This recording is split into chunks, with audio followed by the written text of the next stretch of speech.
परिसर अभ्यास भाग 1 इयत्ता 4 पाठ 6 अन्नातील विविधता पान क्रमांक 36 करून पहा। बाजारातून आणलेल्या भाज्या धान्य यांचा वापर आपण आहारात नेहमी करतो। या संदर्भात पुढील कृती करूया। बाजारातून किंवा दुकानातून कोणते धान्य किंवा भाजीपाला तुमच्या घरी आणतात ते समजून घ्या। धान्य किंवा भाजीपाल्यापासून तुमच्या घरी बनवलेल्या पदार्थांचा खालील प्रमाणे तक्ता वहीत तयार करा। खाली जो तक्ता दिलेला आहे तो तक्ता तुम्हाला कुठे तयार करायचा आहे? वहीत तयार करायचा आहे। अनुक्रमांक, धान्य व भाजीपाला, घरी बनवलेला पदार्थ आणि एकूण संख्या असा एक तक्ता करा आणि त्या तक्त्यामध्ये हे रकाने करायचे आहेत। 1 तांदूळ धान, धान्य आहे तांदूळ धान। आता भाजीपाला ते पण लिहू शकता।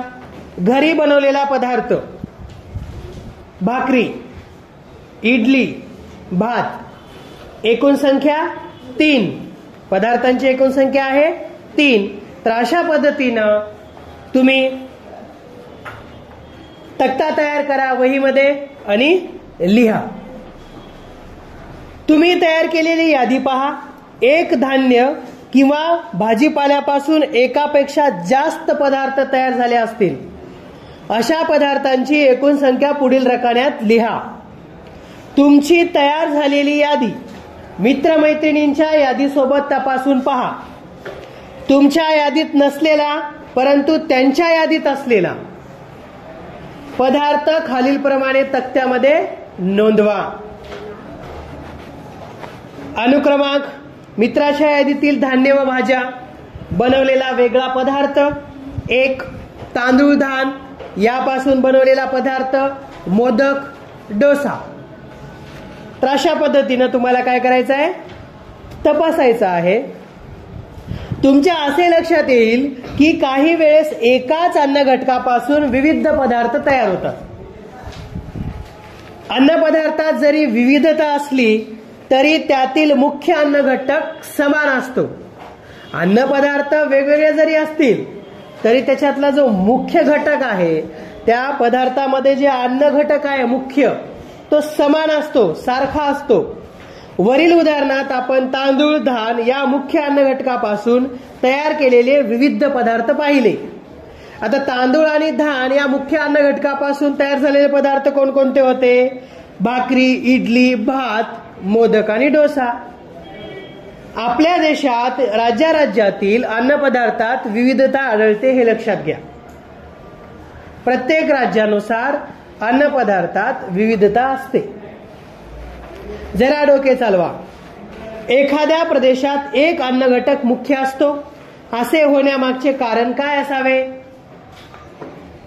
कारण असू शकते तिथे येणारे पीक, तिथं घेणारं पीक जे आहे त्यानुसार, प्रदेशानुसार मुख्य अन्न घटकातही विविधता आढळते। याचे कारण काय असेल बरे? प्रत्येक प्रदेशामध्ये, प्रत्येक राज्यामध्ये वेगवेगळे पदार्थ, वेगवेगळे पिकं घेतले जातात। तर त्या पिके घेण्यातून त्या पिकांनुसार तिथं अन्न घटक तयार केले जातात।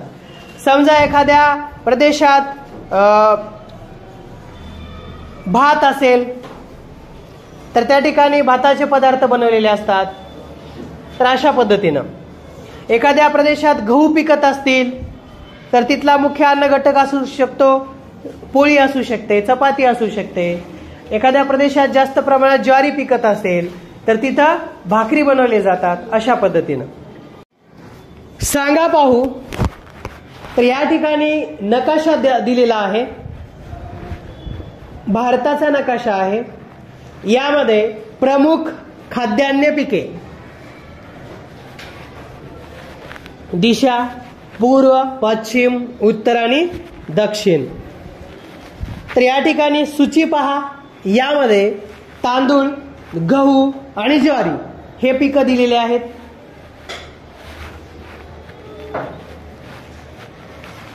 वरील नकाशाचे निरीक्षण करा. नकाशा एकदा वाचा, व्यवस्थित निरीक्षण करा. खाद्यान्न पिकांचे देशातील वितरण लक्षात घ्या. देशातील खाद्यान्न पिकांचे वितरण लक्षात घ्या. प्रदेशानुसार पिकांमधील वितरणातील फरक समजून घ्या. फरक काय आहे समजून घ्या, निरीक्षण करा. 1. किनारपट्टीच्या प्रदेशात जास्त प्रमाणात कोणते खाद्यान्न पीक घेतात? पहा बरं, किनारपट्टीच्या प्रदेशात कोणते खाद्यान्न घेतले जाते? किनारपट्टीला पहा, तांदूळ. 2. उत्तर भारतात कोणकोणती खाद्यान्न पिके होतात? नकाशात पहा, उत्तर भारतात कोणकोणती खाद्यान्न पिके होतात? तांदूळ, गहू हे पिके होतात. 3. मध्यवर्ती भागात कोणते मुख्य खाद्यान्न पीक घेतले जाते? मध्यवर्ती भागात पहा, मध्यवर्ती भागात आहे गहू आणि ज्वारी आणि तांदूळ पण आहे. 4. भारताच्या दक्षिण भागात तांदळाचे पीक मोठ्या प्रमाणावर होते. भारताच्या दक्षिण भागात तांदळाचे पीक मोठ्या प्रमाणावर होते. यामागचे कारण काय असावे? यामागचे कारण असावे किनारपट्टीवर आहे. समजलं का? दक्षिण भाग जो आहे तो किनारपट्टीवर आहे, पाणी आहे तिथे भरपूर प्रमाणात, म्हणून त्या ठिकाणी तांदूळ हे पीक घेतले जाते. आपल्या देशात शेती हा व्यवसाय सर्वत्र केला जातो. ही शेती मुख्यतः पावसाच्या पाण्यावर अवलंबून आहे. पाऊस सर्वत्र सारखा पडत नाही, तो कमी जास्त पडतो.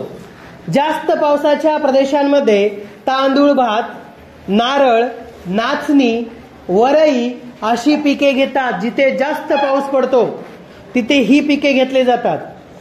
कोणते? तांदूळ, भात, नारळ, नाचणी, वरई अशी पिके घेतली जातात.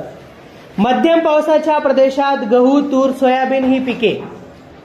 जिथे पाऊस मध्यम पडतो त्या ठिकाणी गहू, तूर, सोयाबीन ही पिके घेतली जातात. कमी पावसाच्या प्रदेशात जिथे पाऊस खूप कमी पडतो त्या ठिकाणी ज्वारी, बाजरी, मटकी अशी पिके घेतली जातात. पीक चांगले येण्यासाठी चांगले बियाणे, सुपीक जमीन, पुरेसा सूर्यप्रकाश आणि आवश्यक तेवढे पाणी यांची गरज असते, तेव्हाच पीक चांगले येते.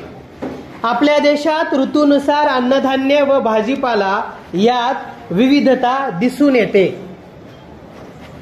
करून पहा. तुमच्या परिसरातील फळे विकणाऱ्यांची भेट घ्या. दुकानात विक्रीला ठेवण्यात आलेल्या फळांची नावे तुमच्या वहीत नोंदवा. तुम्हाला काय करायचं आहे? आपल्या परिसरातील, तुमच्या परिसरातील फळे विकणाऱ्यांची भेट घ्या आणि त्या दुकानामध्ये कोणकोणते फळे विक्रीसाठी ठेवलेले आहेत ते सर्व फळे वहीमध्ये लिहून घ्या. खालील मुद्द्यांच्या आधारे त्यांच्याशी चर्चा करा. कोणाशी? फळ विक्रेत्याशी. 1. पहिला प्रश्न विचारा, त्या प्रश्नावर चर्चा करा. कोणती फळे वर्षभर विक्रीसाठी असतात? आता आपण पाहतो वर्षभर सफरचंद असते, डाळिंब असते. तर अशा प्रकारे कोणकोणते फळं विक्रीसाठी असतात? नारळ असते, हे पहा, त्यावर चर्चा करा. 2. पावसाळ्यातनं मिळणारी फळे कोणती? पावसाळ्यात टरबूज मिळत नाही, तर अशा प्रकारेच कोणकोणते फळं मिळत नाहीत? खरबूज मिळत नाही, ते सुद्धा पहा, चर्चा करा. 3. उन्हाळ्यामध्ये कोणती फळे विक्रीसाठी असतात? टरबूज असतो, खरबूज असतो, तर हे द्राक्ष असतात, तर हे फळे विक्रीसाठी असतात. आणखीन कोणकोणते फळे विक्रीसाठी असतात त्यावर चर्चा करा. 4. कोणत्या ऋतूत फळे मुबलक प्रमाणात असतात? फळ विक्रेत्याशी चर्चा करा, त्यांना विचारा. पावसाळा, उन्हाळा, हिवाळा या 3 ऋतूंपैकी कोणत्या ऋतूत जास्त फळे असतात ते त्यांच्याकडून माहिती करून घ्या. 5. कोणत्या ऋतूत फळांची उपलब्धता कमी असते? फळं कमी असतात पावसाळ्यातच असतात, ते पण विचारून घ्या. फळांची उपलब्धता ऋतूनुसार कमी जास्त होते. ऋतूनुसार त्यामध्ये विविधताही आढळते. वेगवेगळ्या ऋतूमध्ये वेगवेगळे फळे येतात. एखाद्या ऋतूमध्ये फळे जास्त असतात, एखाद्या ऋतूमध्ये फळे कमी असतात. जरा डोके चालवा. चित्रातील फळे पहा.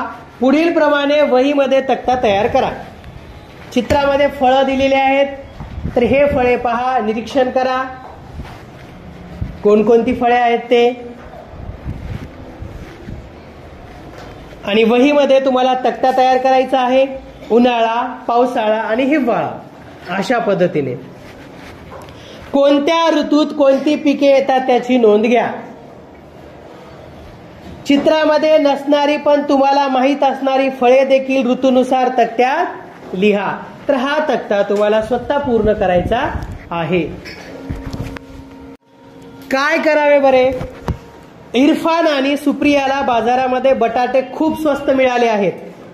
त्यांना बटाट्याची भाजी खाण्याचा कंटाळा आला आहे. तुम्ही त्यांना बटाट्यापासून बनवले जाणारे वेगवेगळे पदार्थ सुचवा. आता बटाट्यापासून खूप काही पदार्थ बनवले जातात, तर तुम्हाला माहिती आहे, तुम्ही सांगू शकता.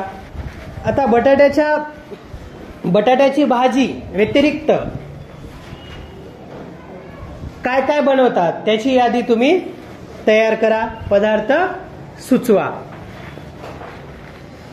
सांगा पाहू. खाली दिलेल्या नकाशात महाराष्ट्र व शेजारील राज्यातील प्रसिद्ध खाद्यपदार्थ दिले आहेत. नकाशाचे निरीक्षण करा व पुढील कृती करा. तर यामध्ये राज्यातील प्रसिद्ध खाद्यपदार्थ दिलेले आहेत, तर यावर निरीक्षण करा आणि पुढील कृती करा. निरीक्षण करा.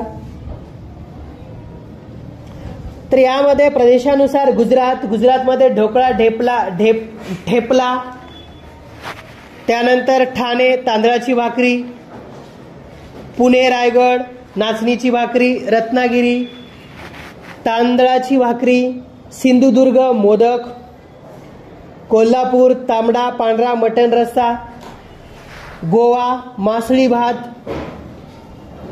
कोळंबीचा रस्सा, सांगली अप्पे, सातारा ज्वारीची भाकर, नाशिक मांडे, जळगाव वांग्याची भरीत. तर अशा पद्धतीने हा नकाशा दिलेला आहे आणि त्या ठिकाणी प्रसिद्ध असणारे खाद्यपदार्थ दिलेले आहेत ते पहा. महाराष्ट्र व शेजारी राज्यातील प्रसिद्ध खाद्यपदार्थ आहेत हे. गोंदियामध्ये भात आहे, गडचिरोलीमध्ये दाल भापोरी आहे, तेलंगणामध्ये मिरची सालन, कोरिकुरा बिर्याणी, हिंगोलीमध्ये धपाटे असे प्रसिद्ध आहेत. तर महाराष्ट्रातील हे जिल्हे आहेत. प्रत्येक जिल्ह्यामध्ये कोणकोणते खाद्यपदार्थ आहेत ते दिलेले आहेत. खालीलप्रमाणे तक्ता तयार करा. जिल्हा, राज्य व पदार्थांची यादी करा. हे पदार्थ कोणत्या धान्यापासून, फळापासून, भाजीपासून बनवले आहेत त्याची माहिती घ्या. त्याची नोंद वापरलेला अन्नघटक या शीर्षकाखाली करा. तर अशा पद्धतीने तुम्हाला तक्ता तयार करायचा आहे. जिल्हा, राज्य, पदार्थ, वापरलेला अन्नघटक. कोणत्याही प्रदेशात पिकणाऱ्या मुख्य पिकाचा उपयोग त्या प्रदेशात विविध पदार्थ बनवण्यासाठी केला जातो. उदाहरणार्थ महाराष्ट्राच्या पठारी प्रदेशात ज्वारी मोठ्या प्रमाणात होते. या भागात ज्वारीपासून हुरडा, लाह्या, भाकरी, घुगऱ्या, पापड, सांडगे, आंबील, धपाटे, धिरडे इत्यादी पदार्थ बनवले जातात. कोकणात किंवा समुद्रलगतच्या प्रदेशांमध्ये तांदूळ, नारळ व खोबरतेलाचा वापर मोठ्या प्रमाणावर केला जातो. मध्य महाराष्ट्रात ज्वारी, बाजरी, भुईमूग, सोयाबीन, तीळ व मोहरी इत्यादींचा वापर मोठ्या प्रमाणात करतात. मृदा व हवामानानुसार पिकांमध्ये हा बदल होतो हे लक्षात घ्या. माती आणि हवामान यानुसार पिकांमध्ये काय होत असतात? बदल होत असतात. या बदलानुसार प्रदेशातील लोकांचा आहार ठरतो. माहित आहे का तुम्हाला? पूर्वी ठराविक ऋतूत मिळणारी काही फळे व भाज्या आता वर्षभर मिळू लागल्या आहेत. याची काही कारणे आहेत. वर्षभर पाण्याची उपलब्धता. 2. सुधारित बियाणांची उपलब्धता. 3. जगाच्या वेगवेगळ्या भागातून येणारी फळे व भाज्या. 4. जलद वाहतुकीच्या सोयी. यामुळे वर्षभर आपल्याला सगळेच फळे मिळत आहेत. जरा डोके चालवा. तुम्हाला ज्वारी, बाजरी, गहू, तांदूळ व मका या धान्यांपासून तयार केलेले पदार्थ खायला मिळणार नाहीत असे समजा. मग तुम्हाला कोणते पदार्थ खावे लागतील याबद्दल विचार करा आणि त्यांची यादी तयार करा. हे नेहमी लक्षात ठेवा, प्रदेशातील हवामान, मृदा, पाणी आणि आपली गरज यावर कोणती पिके होणार हे ठरते. त्यानुसार आपल्या आहारात कोणते प्रमुख अन्न असणार हे सुद्धा ठरते. आपण काय शिकलो? अन्नपदार्थातील विविधता बघितलोत. प्रदेशानुसार अन्नपदार्थात विविधता असते शिकलोत. अन्नधान्य, फळे व भाज्यांची ऋतूनुसार उपलब्धता असते हे पाहिलोत. महाराष्ट्र व शेजारी राज्यातील विविध अन्न पदार्थ यांची माहिती घेतलोत.